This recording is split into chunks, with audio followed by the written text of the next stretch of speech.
Where are the Democrats? Where are the liberals? Where are the journalists and the media? My one-on-one interview with Senator Ted Cruz. Find out why he's calling President Obama lawless. Just how far do the powers of the executive branch extend?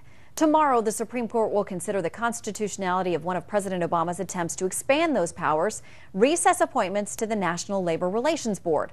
Earlier, I talked with Senator Ted Cruz about the case and his take on executive power. I started by asking about his concerns over how far President Obama has gone and whether it's setting a precedent for other presidents, regardless of their party affiliation. Well, Shannon, the pattern we've seen under President Obama of disregarding the law is really one of the most troubling aspects of this presidency. That over and over again, when he disagrees with the law, rather than try to change it, rather than go to Congress and try to change the law, he simply refuses to comply with it. And that's something that ought to trouble everybody. It ought to trouble Republicans. It ought to trouble Democrats. We've seen it on Obamacare, where all sorts of aspects of Obamacare that are disasters, that are not working, that are causing millions of people's insurance to be canceled, he simply refuses to apply the law, says we're not going to follow this part of the law. And with respect to appointments, tomorrow the Supreme Court's going to hear arguments in a challenge to 3 appointments he made to the National Labor Relations Board that were flatly unconstitutional. The Constitution gives him the authority to appoint vacancies without Senate confirmation when the Senate's in recess. And every president, going back to George Washington, has understood that the Senate decides when it's in recess. And the president doesn't get to do that unless the Senate is actually in recess. What the president did here is, even though the Senate was meeting, it wasn't in recess, he just asserted the power to declare the Senate in recess and made 3 appointments that are illegal. 3 federal courts of appeals have said these appointments are unconstitutional. And the president of the Obama administration, they don't hesitate at all. They just keep disregarding the law, and it's very troubling. Well, now the justices finally will have a say at this, and we'll see how they ultimately decide this. In the meantime, also in the last couple of months, the Senate has changed procedure with regard to the nuclear option, also giving the executive branch, via the Senate, more power, appointing several judges to key positions in key courts, which, by the way, while there are judicial emergencies in a number of circuits, there aren't in the ones that the president's really been focused on.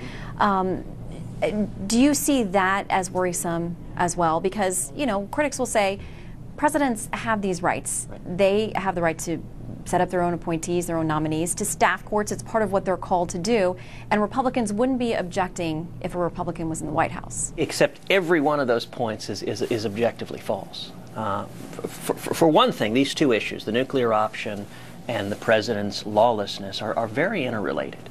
The reason that Harry Reid broke his word, repeatedly he'd said he wouldn't exercise the nuclear option, and then he just broke his word, just like President Obama did when he said, if you like your plan, you can keep it. The reason he did that is because the Democrats are very concerned about courts holding this administration accountable for their lawlessness, and in particular the D.C. Circuit. The D.C. Circuit is where a great many of these lawless actions are challenged. And this was all about wanting to pack the D.C. Circuit with judges that President Obama and the Democrats think will rubber stamp the president's lawlessness. You know, one of the things that's striking, and there have been Republican presidents, unfortunately, who've overreached, who've exceeded their executive authority. And when they've done that, there have been Republicans who stand up and call the Republican president to account, say the Constitution matters and no president, no man is above the law. One of the things that I found most disappointing, where are the Democrats? Where are the liberals? Where are the journalists and the media calling President Obama to account for disregarding the law? Right now, as we look at these fights, as we look at the president picking and choosing, saying, I'm not going to follow this law, I'm not going to follow that law, I'm not going to follow this other law, there are virtually no Democrats who will even speak up a word of criticism. You see with the case at the Supreme Court tomorrow, where the president has ignored the recess clause of the Constitution, ignored the fact that the Senate wasn't in recess. You know, in prior years, there would be Democrats speaking up to protect the Senate. It is amazing to me that every single Democratic senator just goes in line and docilely agrees with the executive usurping the power of the Senate. And the reason that matters, listen, at the end of the day, the framers of our Constitution, one of the great geniuses they had, is they understood that by dividing power in government, if you can have the branches resisting each other, it protects the liberty of the people. Because the most dangerous thing for the liberty of the people is for power to be concentrated in one place where it can be directed against the people. Congress is failing in its job. The Senate is failing in its job when it doesn't resist against the president usurping power. And all of us should be concerned. Listen, if this were a Republican president, I promise you I would be every bit as vocal against a Republican president usurping power and violating the Constitution.